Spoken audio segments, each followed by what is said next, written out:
Howdy, y'all. It's me, Sam, and I'm back with a video. Oh, God, this channel is horrible. So, I'm back with another video, and today's unboxing review is going to be another review on another Outtakes push-along train.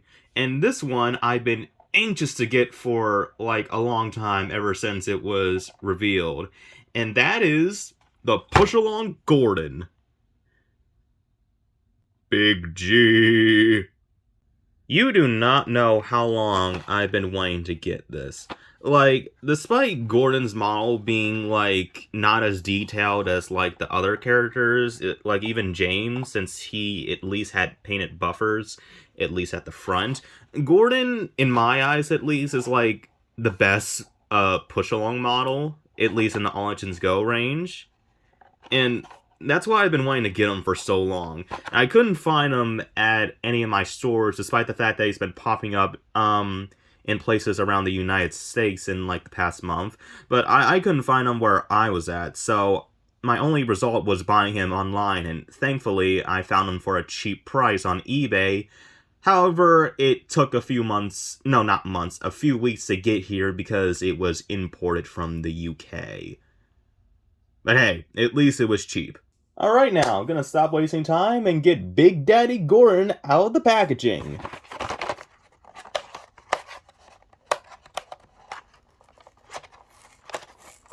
I got long nails. God, I'm kind of sad that I had to destroy this. Oh, doesn't look too bad. I don't know, I like his promo. This is a fine how do you do? Yo, he looks so good. So this is Big Daddy. Okay, I'm gonna stop. This is gonna do funny. So this is Gordon out of the packaging, and wow, he looks great. Like, I don't care if he isn't that well detailed. He looks so good. I like him. I like him a lot. Okay, so first things first. I guess I'll just go on whatever I feel like talking about with this model. So I think I'll analyze Gordon himself first, so let's take a look at him. His face doesn't seem to be misprinted, so that's a plus. His cab is nice and tall. That's good. There's the back of his cab. It's blocked out, but that's accurate. Same with the tender buffers thing. Well, that isn't his tender, but, you know, he has buffers at the back now. Not right wheel configuration. He just needed his back bogey wheels, but I'm honestly fine with it. He has painted cylinders as well as, I don't know what those things are called. They could be called splashers, but I may be wrong on that. Either way, I'm going to call them splashers for the sake of this video. But they're both painted, so that's good. These have never been painted like any of like Gordon's diecast merchandise, I think. Maybe apart from Ertl, but that's pretty much it. They've always remained black for some reason. Yeah, there's not much else to say. Like, even though Gordon doesn't have things like painted wheels or buffers, he's a really solid engine in my eyes. Now let's look at his tender. It is fully made out of plastic, but that's fine. Well, actually, I'm wrong. Something that I had noticed after I had done my unboxing review on James back in July, I think, was the fact that the bottom of his chassis is actually metal. Like, that bit there is actually made out of metal. It isn't plastic. And the same thing goes for Gordon's tender here. That's made out of metal. So, that's interesting. And something else that's interesting, So, James and Gordon's tenders, although they look very similar, they aren't the same mold. James's tender here, his tender is actually molded into his running board. Probably because they're both red. Gordon's is separately applied, though, which may be a reason why he has the tender buffers at the front, while James doesn't for some reason. I mean, they could have done it, but they didn't, so yeah, that's weird. But then again, they didn't do the same thing with his back either, so I don't get that. But it's fine. Don't know why his buffers on his tender, though, are circular as opposed to oval. So, that's a minor criticism.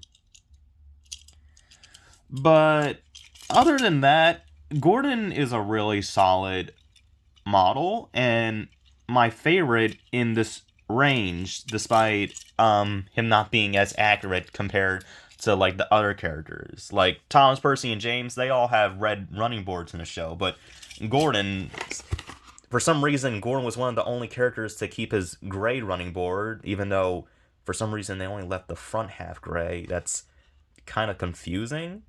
I don't know why they left Gordon's running board gray. The same thing goes for Henry, but he's just a recolor of Gordon and All Engines Go. But, yeah. Like I said, very good model, and my favorite of the range so far. Interested to see what Push Along Henry would look like.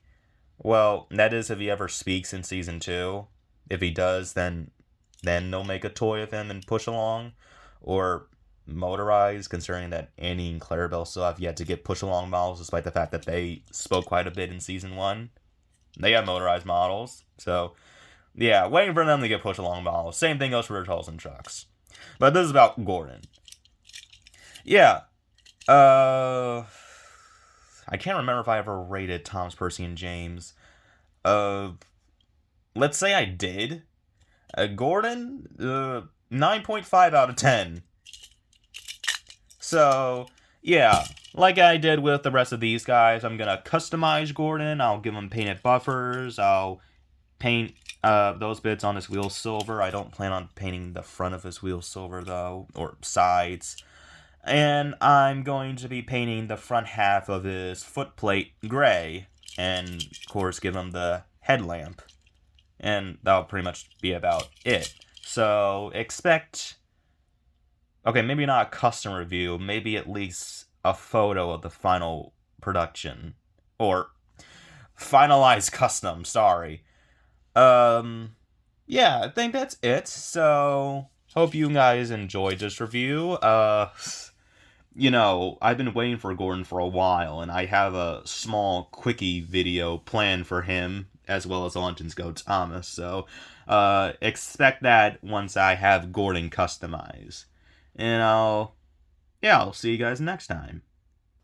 Who the heck do you think you are, imposter? They call me Big Daddy Gordon. Oh. Okay. That's disgusting.